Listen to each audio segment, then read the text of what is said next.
Story 12 in the Adventures of Sherlock Holmes by Sir Arthur Conan Doyle. The Adventure of the Copper Beeches. "To the man who loves art for its own sake," remarked Sherlock Holmes, tossing aside the advertisement sheet of the Daily Telegraph, "it is frequently in its least important and lowliest manifestations that the keenest pleasure is to be derived.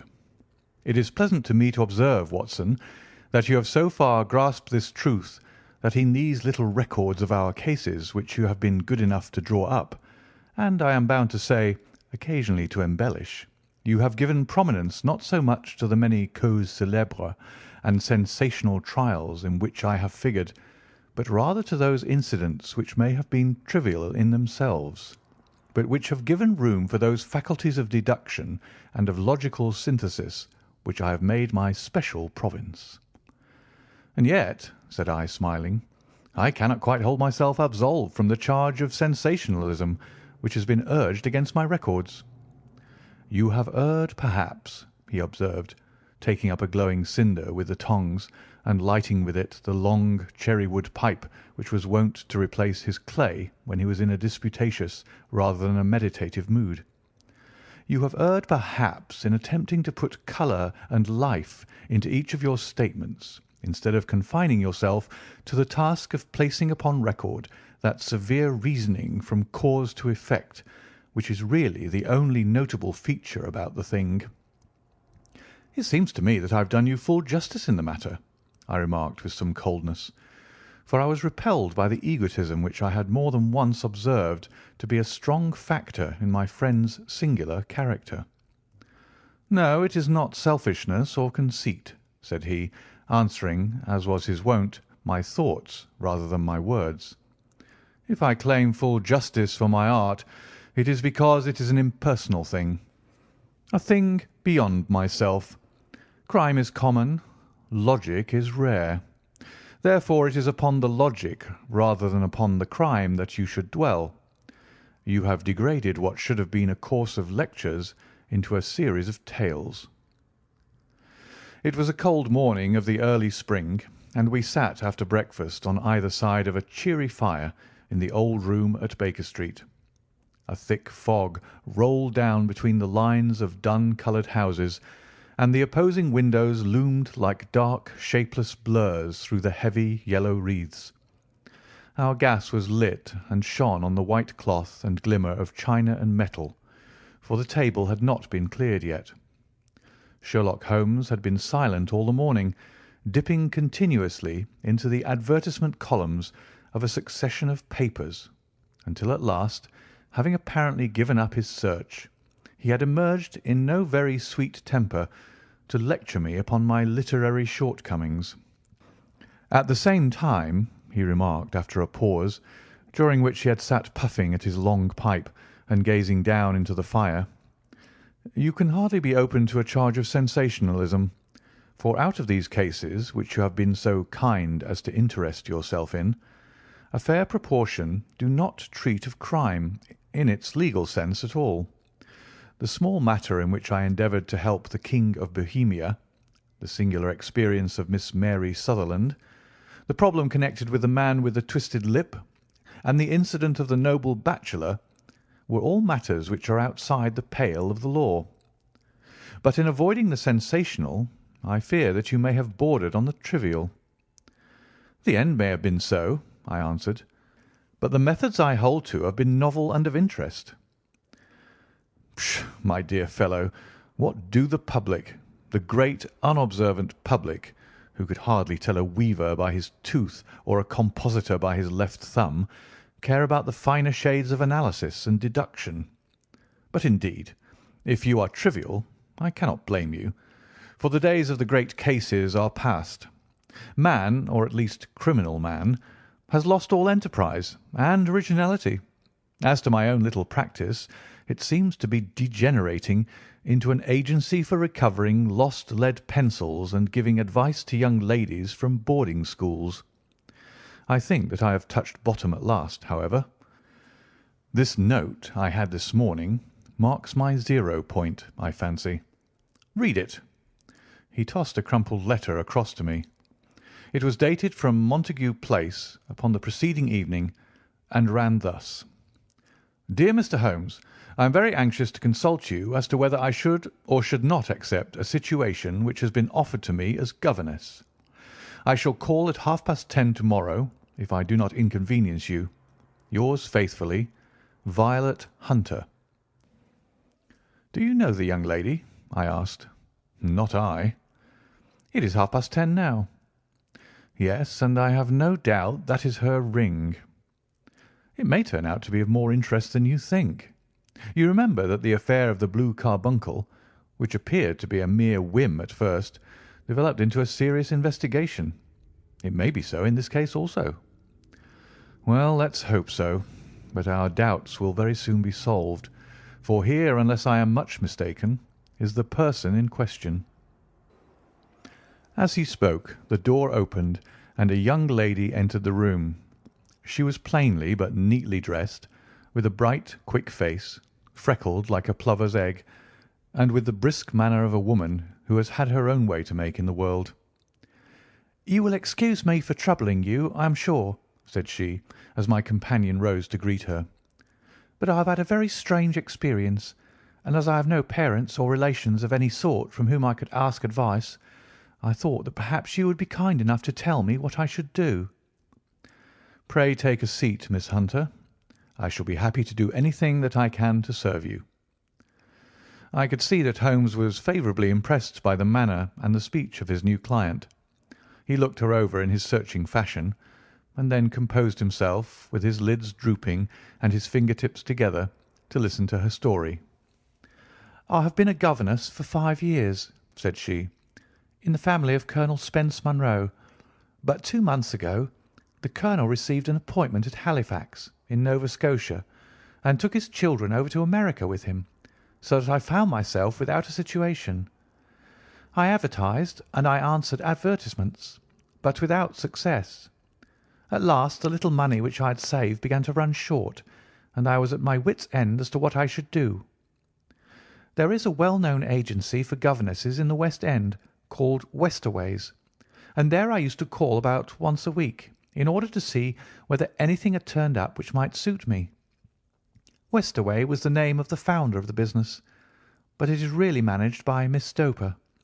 She sits in her own little office, and the ladies who are seeking employment wait in an ante-room, and are then shown in one by one, when she consults her ledgers and sees whether she has anything which would suit them.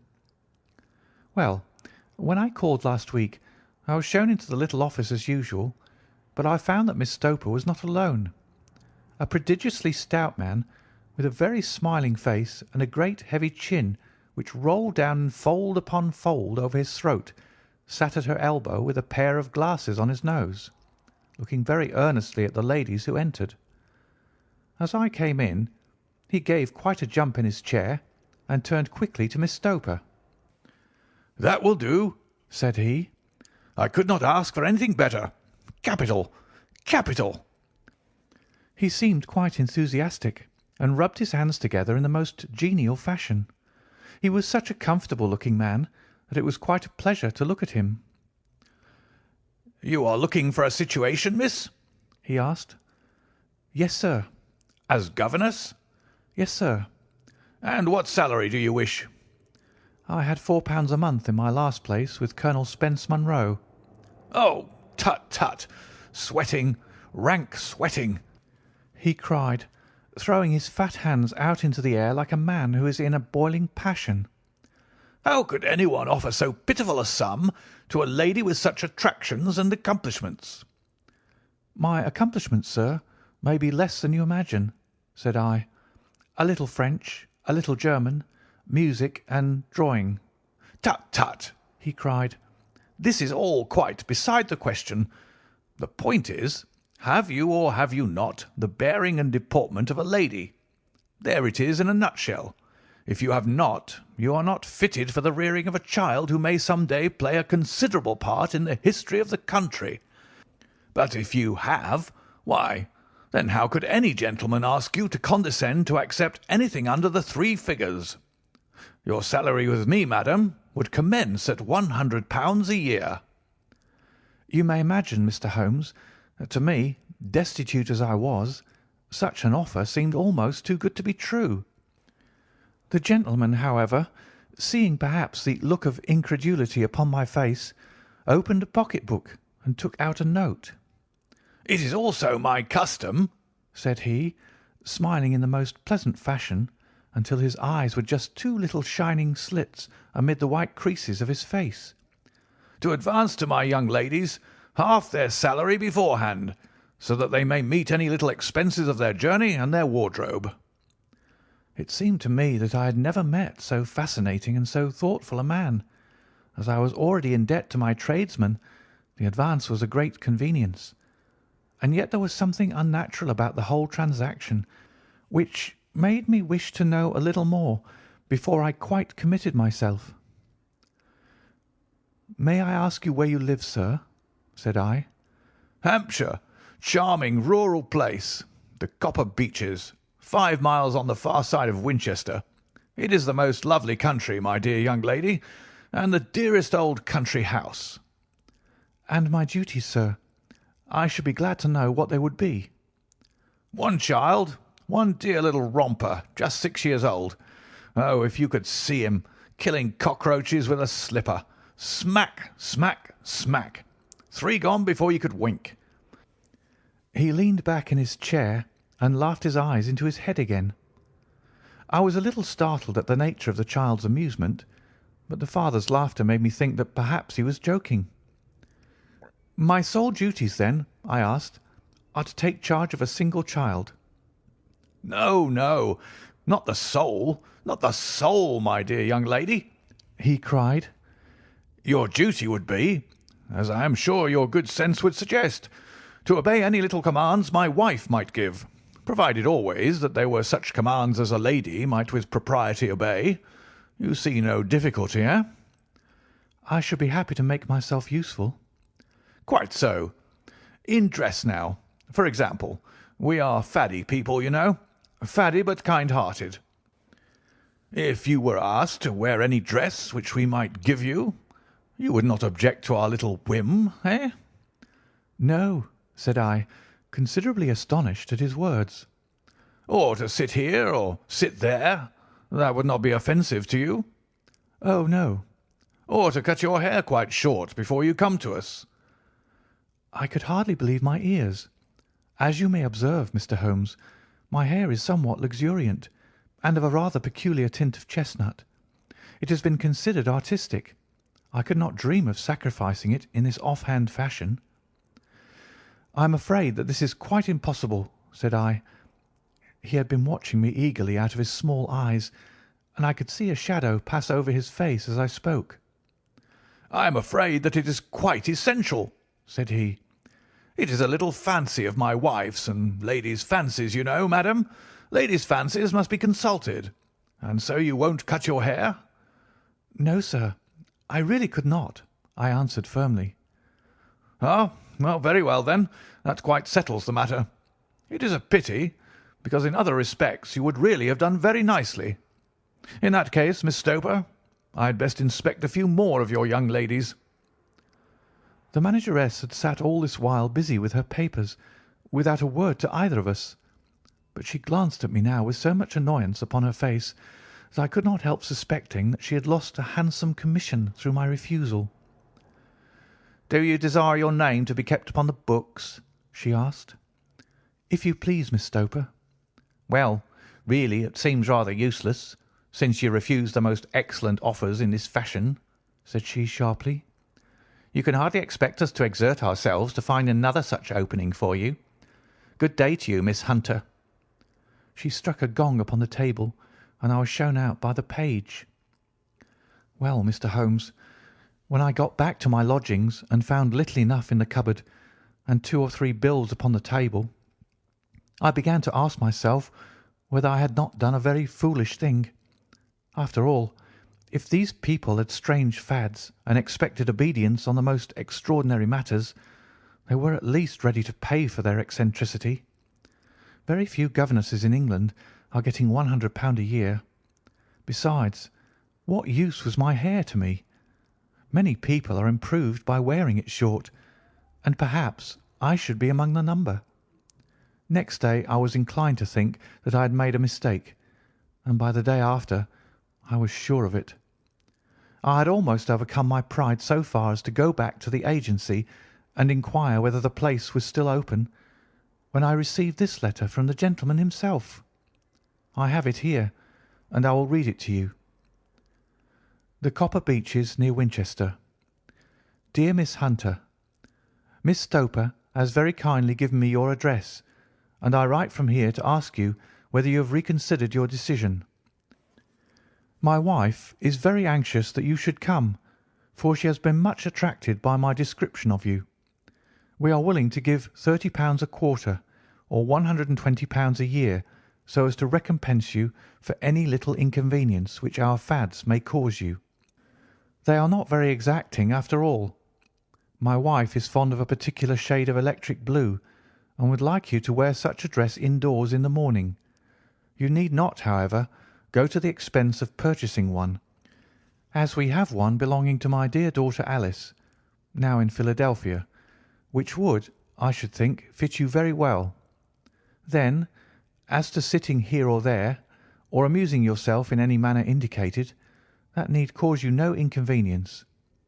As regards your hair, it is no doubt a pity, especially as I could not help remarking its beauty during our short interview, but I am afraid that I must remain firm upon this point, and I only hope that the increased salary may recompense you for the loss. Your duties, as far as the child is concerned, are very light. Now do try to come, and I shall meet you with the dog-cart at Winchester. Let me know your train. Yours faithfully, Jeffro Rucastle. That is the letter which I have just received, Mr. Holmes, and my mind is made up that I will accept it. I thought, however, that before taking the final step, I should like to submit the whole matter to your consideration. Well, Miss Hunter, if your mind is made up, that settles the question, said Holmes, smiling. But you would not advise me to refuse? I confess that it is not the situation which I should like to see a sister of mine apply for. What is the meaning of it all, Mr. Holmes? Ah, I have no data. I cannot tell. Perhaps you have yourself formed some opinion.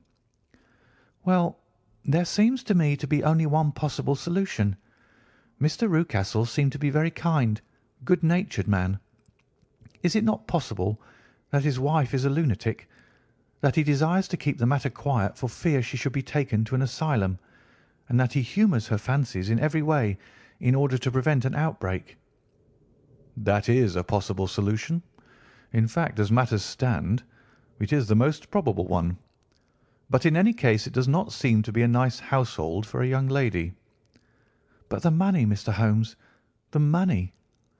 Well, yes, of course, the pay is good. Too good. That is what makes me uneasy. Why should they give you £120 a year when they could have their pick for £40? There must be some strong reason behind. I thought that if I told you the circumstances, you would understand afterwards if I wanted your help. I should feel so much stronger if I felt that you were at the back of me. Oh, you may carry that feeling away with you. I assure you that your little problem promises to be the most interesting which has come my way for some months. There is something distinctly novel about some of the features.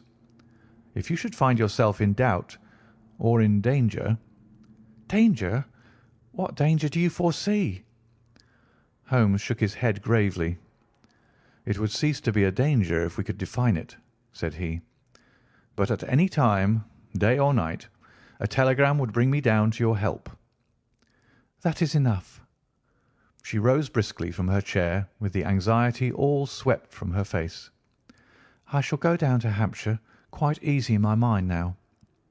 I shall write to Mr. Rucastle at once, sacrifice my poor hair to-night, and start for Winchester to-morrow. With a few grateful words to Holmes, she bade us both good night and bustled off upon her way. At least, said I, as we heard her quick, firm steps descending the stairs, she seems to be a young lady who's very well able to take care of herself. And she would need to be, said Holmes gravely. I am much mistaken if we do not hear from her before many days are passed." It was not very long before my friend's prediction was fulfilled. A fortnight went by, during which I frequently found my thoughts turning in her direction, and wondering what strange side alley of human experience this lonely woman had strayed into. The unusual salary, the curious conditions, the light duties, all pointed to something abnormal, though whether a fad or a plot, or whether the man were a philanthropist or a villain, it was quite beyond my powers to determine. As to Holmes, I observed that he sat frequently for half an hour on end with knitted brows and an abstracted air. But he swept the matter away with a wave of his hand when I mentioned it. "Data! Data! Data!" he cried impatiently. "I can't make bricks without clay." And yet he would always wind up by muttering that no sister of his should ever have accepted such a situation. The telegram which we eventually received came late one night, just as I was thinking of turning in, and Holmes was settling down to one of those all-night chemical researches which he frequently indulged in, when I would leave him stooping over a retort and a test tube at night, and find him in the same position when I came down to breakfast in the morning. He opened the yellow envelope, and then, glancing at the message, threw it across to me. "Just look up the trains in Bradshaw," said he, and turned back to his chemical studies. The summons was a brief and urgent one. "Please be at the Black Swan Hotel at Winchester at midday tomorrow," it said. "Do come. I am at my wit's end. Hunter." "Will you come up with me?" asked Holmes, glancing up. "I should wish to." "Just look it up, then." "There's a train at 9:30, said I, glancing over my Bradshaw. "It is due at Winchester at 11:30. "That will do very nicely. Then perhaps I had better postpone my analysis of the acetones, as we may need to be at our best in the morning." By 11 o'clock the next day we were well upon our way to the old English capital. Holmes had been buried in the morning papers all the way down, but after we had passed the Hampshire border he threw them down and began to admire the scenery. It was an ideal spring day, a light blue sky, flecked with little fleecy white clouds drifting across from west to east. The sun was shining very brightly, and yet there was an exhilarating nip in the air which set an edge to a man's energy. All over the countryside, away to the rolling hills around Aldershot, the little red and grey roofs of the farmsteadings peeped out from amid the light green of the new foliage.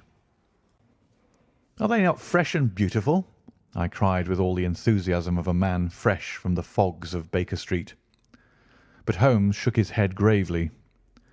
"Do you know, Watson," said he, "that it is one of the curses of a mind with a turn like mine that I must look at everything with reference to my own special subject. You look at these scattered houses, and you are impressed by their beauty. I look at them, and the only thought which comes to me is a feeling of their isolation and of the impunity with which crime may be committed there." "Good heavens!" I cried. "Who would associate crime with these dear old homesteads?" "They always fill me with a certain horror. It is my belief, Watson, founded upon my experience, that the lowest and vilest alleys in London do not present a more dreadful record of sin than does the smiling and beautiful countryside." "You horrify me." "But the reason is very obvious. The pressure of public opinion can do in the town what the law cannot accomplish. There is no lane so vile that the scream of a tortured child or the thud of a drunkard's blow does not beget sympathy and indignation among the neighbours, and then the whole machinery of justice is ever so close that a word of complaint can set it going, and there is but a step between the crime and the dock. But look at these lonely houses, each in its own fields, filled for the most part with poor ignorant folk who know little of the law. Think of the deeds of hellish cruelty, the hidden wickedness which may go on year in, year out in such places, and none the wiser. Had this lady who appeals to us for help gone to live in Winchester, I should never have had a fear for her. It is the 5 miles of country which makes the danger. Still, It is clear that she is not personally threatened." "No. If she can come to Winchester to meet us, she can get away." "Quite so. She has her freedom. What can be the matter, then? Can you suggest no explanation?" "I have devised 7 separate explanations, each of which would cover the facts as far as we know them. But which of these is correct can only be determined by the fresh information which we shall no doubt find waiting for us. Well, there is the tower of the cathedral, and we shall soon learn all that Miss Hunter has to tell. The Black Swan is an inn of repute in the High Street, at no distance from the station, and there we found the young lady waiting for us. She had engaged a sitting room, and our lunch awaited us upon the table. "I am so delighted that you have come," she said earnestly. "It is so very kind of you both. But indeed, I do not know what I should do. Your advice will be altogether invaluable to me." "Pray tell us what has happened to you." "I will do so, and I must be quick, for I have promised Mr. Rucastle to be back before 3. I got his leave to come into town this morning, though he little knew for what purpose." "Let us have everything in its due order." Holmes thrust his long, thin legs out towards the fire and composed himself to listen. "In the first place, I may say that I have met, on the whole, with no actual ill treatment from Mr. and Mrs. Rucastle. It is only fair to them to say that, but I cannot understand them, and I am not easy in my mind about them." "What can you not understand?" "Their reasons for their conduct. But you shall have it all just as it occurred. When I came down, Mr. Rucastle met me here and drove me in his dog-cart to the Copper Beeches. It is, as he said, beautifully situated, but it is not beautiful in itself, for it is a large square block of a house, whitewashed, but all stained and streaked with damp and bad weather. There are grounds round it, woods on 3 sides, and on the 4th a field which slopes down to the Southampton high road, which curves past about 100 yards from the front door. This ground in front belongs to the house, but the woods all round are part of Lord Southerton's preserves. A clump of copper beeches immediately in front of the hall door has given its name to the place. I was driven over by my employer, who was as amiable as ever, and was introduced by him that evening to his wife and the child. There was no truth, Mr. Holmes, in the conjecture which seemed to us to be probable in your rooms at Baker Street. Mrs. Rucastle is not mad. I found her to be a silent, pale-faced woman, much younger than her husband, not more than 30, I should think, while he can hardly be less than 45. From their conversation I have gathered that they have been married about 7 years, that he was a widower, and that his only child, by the first wife, was the daughter who has gone to Philadelphia. Mr. Rucastle told me in private that the reason why she had left them was that she had an unreasoning aversion to her stepmother. As the daughter could not have been less than 20, I can quite imagine that her position must have been uncomfortable with her father's young wife. Mrs. Rucastle seemed to me to be colourless in mind as well as in feature. She impressed me neither favourably nor the reverse. She was a nonentity. It was easy to see that she was passionately devoted both to her husband and to her little son. Her light grey eyes wandered continually from one to the other, noting every little want and forestalling it, if possible. He was kind to her also in his bluff, boisterous fashion, and on the whole they seemed to be a happy couple. And yet she had some secret sorrow, this woman. She would often be lost in deep thought, with the saddest look upon her face. More than once I have surprised her in tears. I have thought sometimes that it was the disposition of her child which weighed upon her mind, for I have never met so utterly spoiled and so ill-natured a little creature. He is small for his age, with a head which is quite disproportionately large. His whole life appears to be spent in an alternation between savage fits of passion and gloomy intervals of sulking. Giving pain to any creature weaker than himself seems to be his one idea of amusement, and he shows quite remarkable talent in planning the capture of mice, little birds, and insects, But I would rather not talk about the creature, Mr. Holmes, and indeed he has little to do with my story." "I am glad of all details," remarked my friend, "whether they seem to you to be relevant or not." "I shall try not to miss anything of importance. The one unpleasant thing about the house, which struck me at once, was the appearance and conduct of the servants. There are only two, a man and his wife. Toller, for that is his name, is a rough, uncouth man with grizzled hair and whiskers, and a perpetual smell of drink. Twice since I have been with them he has been quite drunk, and yet Mr. Rucastle seemed to take no notice of it.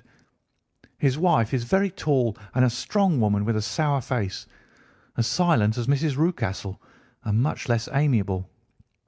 They are a most unpleasant couple, but fortunately I spend most of my time in the nursery and my own room, which are next to each other in one corner of the building. For 2 days after my arrival at the Copper Beeches my life was very quiet. On the third, Mrs. Rucastle came down just after breakfast and whispered something to her husband. "Oh, yes," said he, turning to me. "We are very much obliged to you, Miss Hunter, for falling in with our whim so far as to cut your hair. I assure you that it has not detracted in the tiniest iota from your appearance. We shall now see how the electric blue dress will become you. You will find it laid out upon the bed in your room, and if you would be so good as to put it on, we should both be extremely obliged." The dress which I found waiting for me was of a peculiar shade of blue. It was of excellent material, a sort of beige, but it bore unmistakable signs of having been worn before. It could not have been a better fit if I had been measured for it. Both Mr. and Mrs. Rucastle expressed a delight at the look of it, which seemed quite exaggerated in its vehemence. They were waiting for me in the drawing-room, which is a very large room stretching along the entire front of the house, with 3 long windows reaching down to the floor. A chair had been placed close to the central window, with its back turned towards it. In this I was asked to sit, and then Mr. Rucastle, walking up and down on the other side of the room, began to tell me a series of the funniest stories that I have ever listened to. You cannot imagine how comical he was, and I laughed until I was quite weary. Mrs. Rucastle, however, who has evidently no sense of humour, never so much as smiled, but sat with her hands in her lap and a sad, anxious look upon her face. After an hour or so, Mr. Rucastle suddenly remarked that it was time to commence the duties of the day, and that I might change my dress and go to little Edward in the nursery. 2 days later, this same performance was gone through under exactly similar circumstances. Again I changed my dress, again I sat in the window, and again I laughed very heartily at the funny stories of which my employer had an immense repertoire, and which he told inimitably. Then he handed me a yellow-backed novel, and moving my chair a little sideways, that my own shadow might not fall upon the page, he begged me to read aloud to him. I read for about 10 minutes, beginning in the heart of a chapter, and then suddenly, in the middle of a sentence, he ordered me to cease and to change my dress. You can easily imagine, Mr. Holmes, how curious I became as to what the meaning of this extraordinary performance could possibly be. They were always very careful, I observed, to turn my face away from the window, so that I became consumed with the desire to see what was going on behind my back. At first it seemed to be impossible, but I soon devised a means. My hand mirror had been broken, so a happy thought seized me, and I concealed a piece of the glass in my handkerchief. On the next occasion, in the midst of my laughter, I put my handkerchief up to my eyes, and was able with a little management, to see all that there was behind me. I confess that I was disappointed. There was nothing. At least, that was my first impression. At the second glance, however, I perceived that there was a man standing in the Southampton Road, a small bearded man in a grey suit, who seemed to be looking in my direction. The road is an important highway, and there are usually people there. This man, however, was leaning against the railings which bordered our field, and was looking earnestly up. I lowered my handkerchief and glanced at Mrs. Rucastle to find her eyes fixed upon me with a most searching gaze. She said nothing, but I am convinced that she had divined that I had a mirror in my hand and had seen what was behind me. She rose at once. "Jeffro," said she, "there is an impertinent fellow upon the road there who stares up at Miss Hunter." "No friend of yours, Miss Hunter?" he asked. "No, I know no one in these parts." "Dear me, how very impertinent! Kindly turn round and motion to him to go away." "Surely it would be better to take no notice." "No, no, we should have him loitering here always. Kindly turn round and wave him away like that." I did as I was told, and at the same instant Mrs. Rucastle drew down the blind. That was a week ago, and from that time I have not sat again in the window, nor have I worn the blue dress, nor seen the man in the road. "Pray continue," said Holmes. "Your narrative promises to be a most interesting one." "You will find it rather disconnected, I fear, and there may prove to be a little relation between the different incidents of which I speak. On the very first day that I was at the Copper Beeches, Mr. Rucastle took me to a small outhouse which stands near the kitchen door. As we approached it, I heard the sharp rattling of a chain and the sound as of a large animal moving about. "Look in here," said Mr. Rucastle, showing me a slit between two planks. "Is he not a beauty?" I looked through and was conscious of two glowing eyes and of a vague figure huddled up in the darkness. "Don't be frightened," said my employer, laughing at the start which I had given. "It's only Carlo, my mastiff. I call him mine, but really old Toller, my groom, is the only man who can do anything with him. We feed him once a day, and not too much then, so that he's always as keen as mustard. Toller lets him loose every night, and God help the trespasser whom he lays his fangs upon. For goodness' sake, don't you ever on any pretext set your foot over the threshold at night, for it's as much as your life is worth." The warning was no idle one, for 2 nights later I happened to look out of my bedroom window about 2 o'clock in the morning. It was a beautiful moonlight night, and the lawn in front of the house was silvered over and almost as bright as day. I was standing, wrapped in the peaceful beauty of the scene, when I was aware that something was moving under the shadow of the Copper Beeches. As it emerged into the moonshine, I saw what it was. It was a giant dog, as large as a calf, tawny tinted with hanging jowl, black muzzle, and huge projecting bones. It walked slowly across the lawn and vanished into the shadow upon the other side. That dreadful sentinel sent a chill to my heart which I do not think that any burglar could have done. And now I have a very strange experience to tell you. I had, as you know, cut off my hair in London, and I had placed it in a great coil at the bottom of my trunk. One evening, after the child was in bed, I began to amuse myself by examining the furniture of my room and by rearranging my own little things. There was an old chest of drawers in the room, the 2 upper ones empty and open, the lower one locked. I had filled the first 2 with my linen, and as I had still much to pack away, I was naturally annoyed at not having the use of the 3rd drawer. It struck me that it might have been fastened by a mere oversight, so I took out my bunch of keys and tried to open it. The very first key fitted to perfection, and I drew the drawer open. There was only one thing in it, but I am sure that you would never guess what it was. It was my coil of hair. I took it up and examined it. It was of the same peculiar tint and the same thickness. But then the impossibility of the thing obtruded itself upon me. How could my hair have been locked in the drawer? With trembling hands I undid my trunk, turned out the contents, and drew from the bottom my own hair. I laid the 2 tresses together, and I assure you that they were identical. Was it not extraordinary? Puzzle as I would, I could make nothing at all of what it meant. I returned the strange hair to the drawer, and I said nothing of the matter to the Rucastles, as I felt that I had put myself in the wrong by opening a drawer which they had locked. I am naturally observant, as you may have remarked, Mr. Holmes, and I soon had a pretty good plan of the whole house in my head. There was one wing, however, which appeared not to be inhabited at all.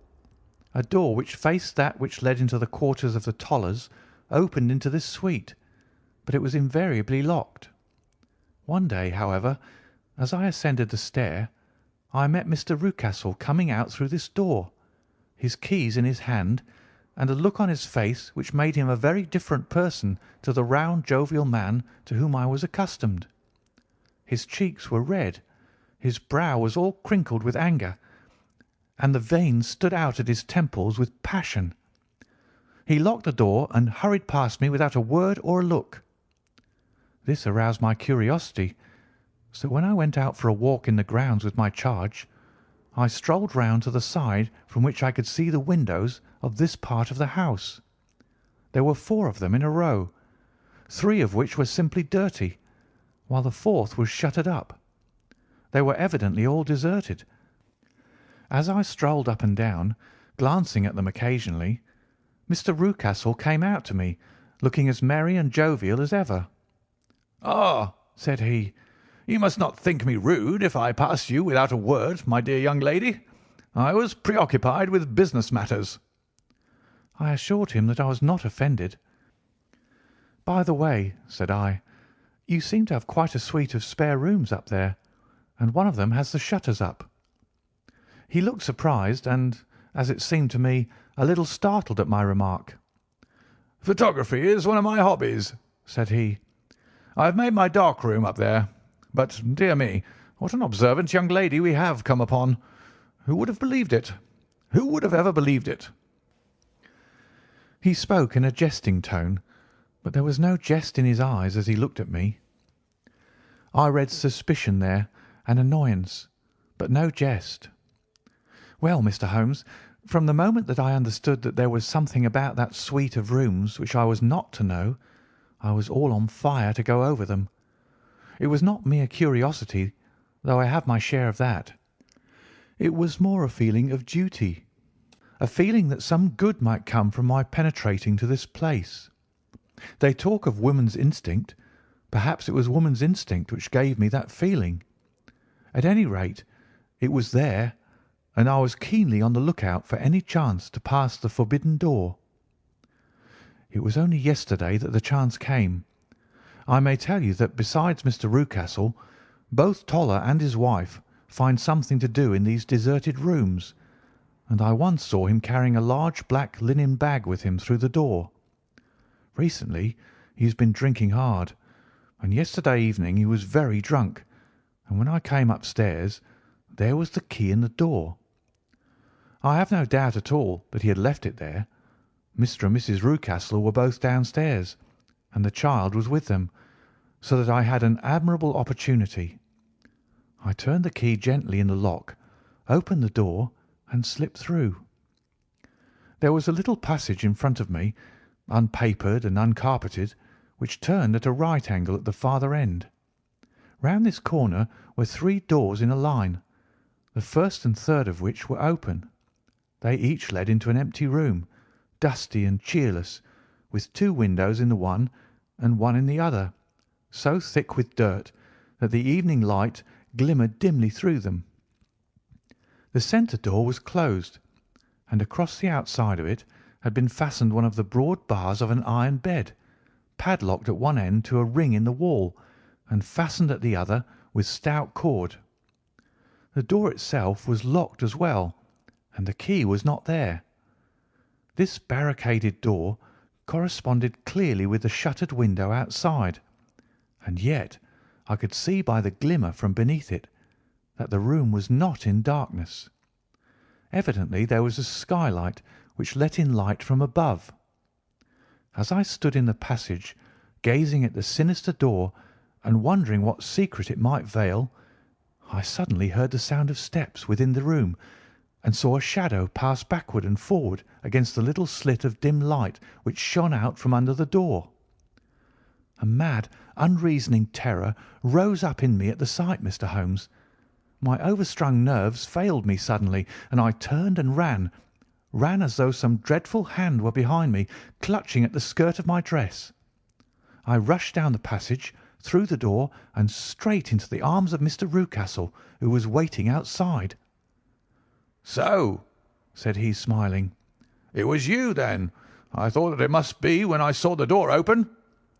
"Oh, I'm so frightened," I panted. My dear young lady, my dear young lady. And what has frightened you, my dear young lady?" But his voice was just a little too coaxing. He overdid it. I was keenly on my guard against him. "I was foolish enough to go into the empty wing," I answered, "but it is so lonely and eerie in this dim light that I was frightened and ran out again. Oh, it is so dreadfully still in there." "Only that?" said he, looking at me keenly. "Why, what did you think?" I asked. "Why, do you think that I locked the door?" "I am sure that I do not know." "It is to keep people out who have no business there, do you see?" He was still smiling in that most amiable manner. "I am sure if I had known—" "Well, then, you know now, and if you ever put your foot over that threshold again—" Here in an instant the smile hardened into a grin of rage, and he glared down at me with the face of a demon. "I'll throw you to the mastiff." I was so terrified that I do not know what I did. I suppose that I must have rushed past him into my room. I remember nothing until I found myself lying on my bed, trembling all over. Then I thought of you, Mr. Holmes. I could not live there longer without some advice. I was frightened of the house, of the man, of the woman, of the servants, even of the child. They were all horrible to me. If I could only bring you down, all would be well. Of course, I might have fled from the house, but my curiosity was almost as strong as my fears. My mind was soon made up. I would send you a wire. I put on my hat and cloak, went down to the office, which is about half a mile from the house, and then returned, feeling very much easier. A horrible doubt came into my mind as I approached the door lest the dog might be loose, but I remembered that Toller had drunk himself into a state of insensibility that evening, and I knew that he was the only one in the household who had any influence with the savage creature, or who would venture to set him free. I slipped in safety, and lay awake half the night in my joy at the thought of seeing you. I had no difficulty in getting leave to come into Winchester this morning, but I must be back before 3 o'clock, for Mr. and Mrs. Rucastle are going on a visit, and will be away all the evening, so that I must look after the child. Now, I have told you all my adventures, Mr. Holmes, and I should be very glad if you could tell me what it all means, and above all, what I should do." Holmes and I had listened spellbound to this extraordinary story. My friend rose now and paced up and down the room, his hands in his pockets and an expression of the most profound gravity upon his face. "Is Toller still drunk?" he asked. "Yes. I heard his wife tell Mrs. Rucastle that she could do nothing with him." "That is well. And the Rucastles go out tonight?" "Yes." "Is there a cellar with a good strong lock?" "Yes, the wine cellar." "You seem to me to have acted all through this matter like a very brave and sensible girl, Miss Hunter. Do you think that you could perform one more feat? I should not ask it of you if I did not think you quite an exceptional woman." "I will try. What is it?" "We shall be at the Copper Beeches by 7 o'clock, my friend and I. The Rucastles will be gone by that time, and Toller will, we hope, be incapable. There only remains Mrs. Toller, who might give the alarm.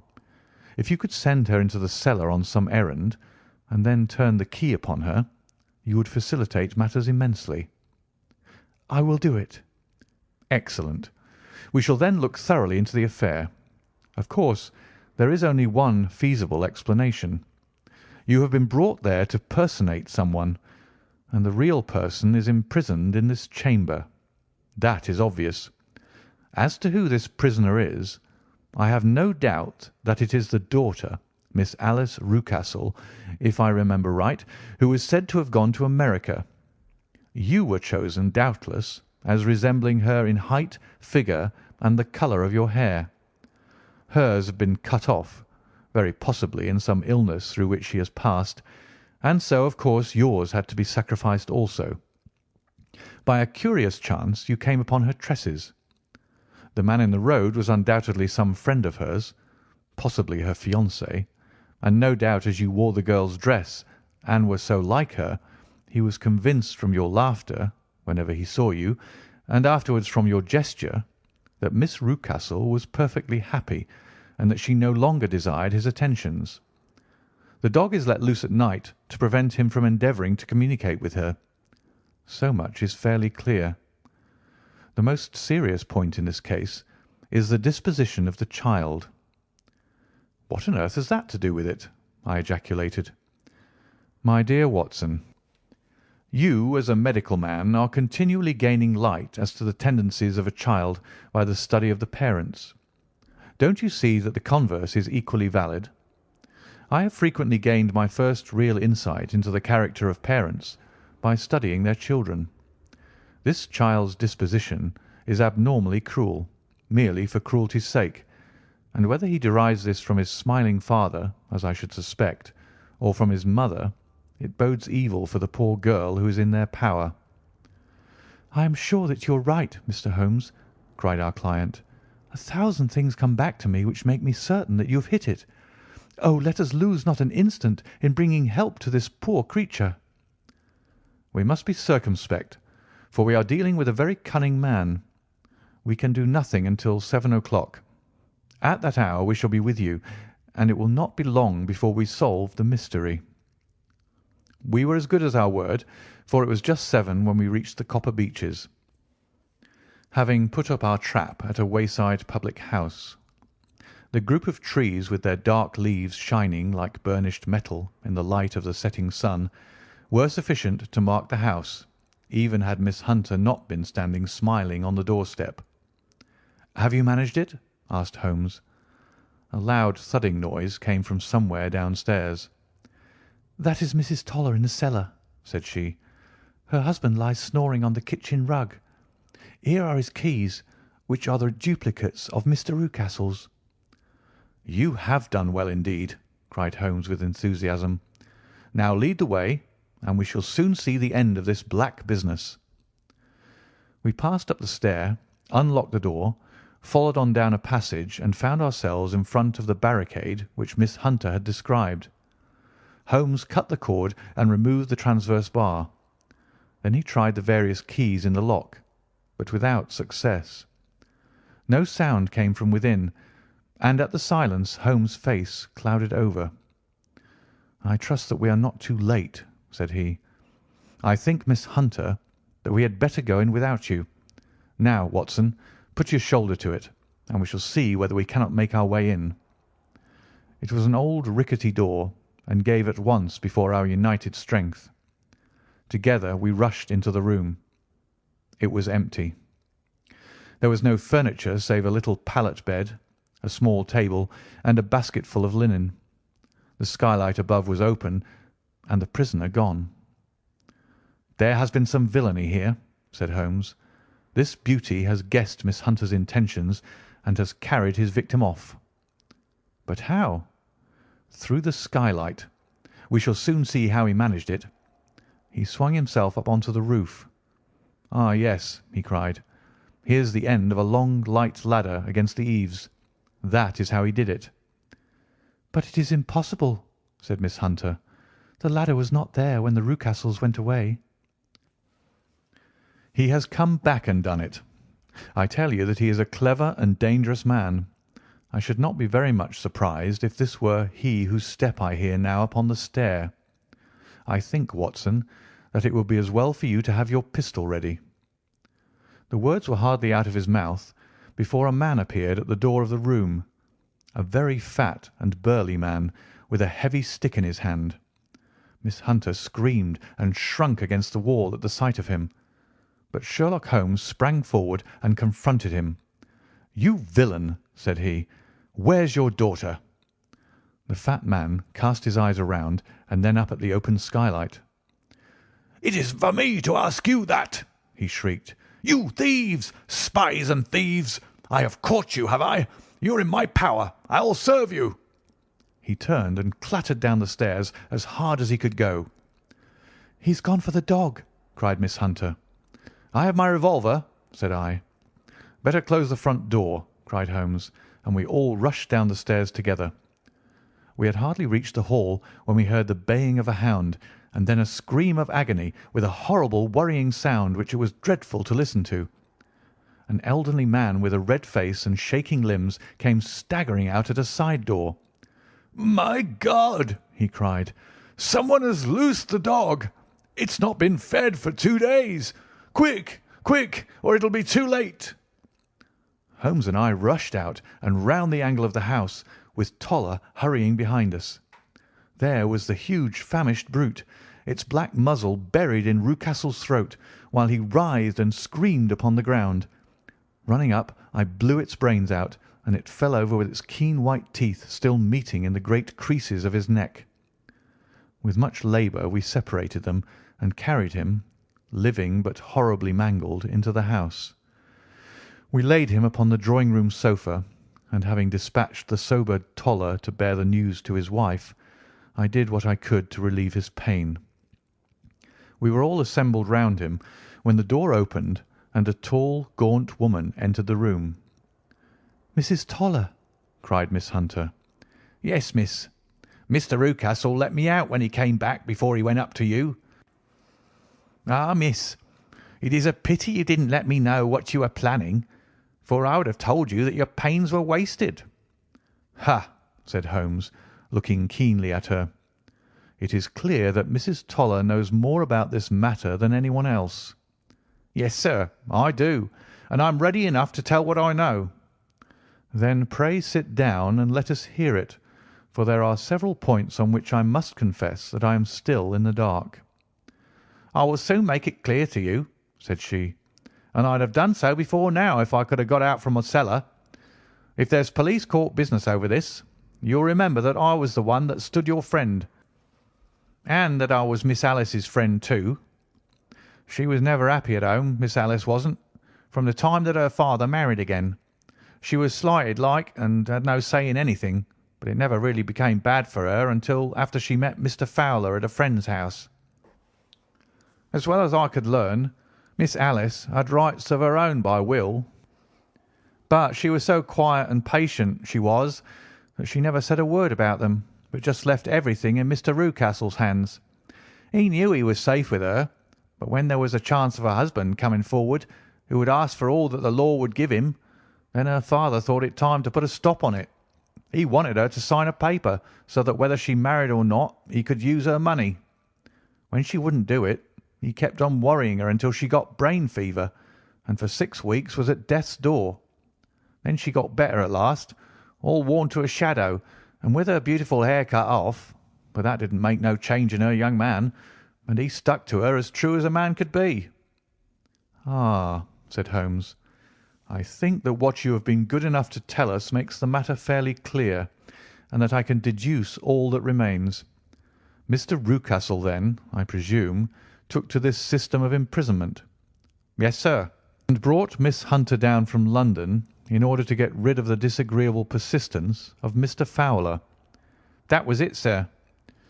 "But Mr. Fowler, being a persevering man, as a good seaman should be, blockaded the house, and having met you, succeeded by certain arguments, metallic or otherwise, in convincing you that your interests were the same as his." "Mr. Fowler was a very kind-spoken, free-handed gentleman," said Mrs. Toller serenely. "And in this way he managed that your good man should have no want of drink, and that a ladder should be ready at the moment when your master had gone out." "You have it, sir, just as it happened."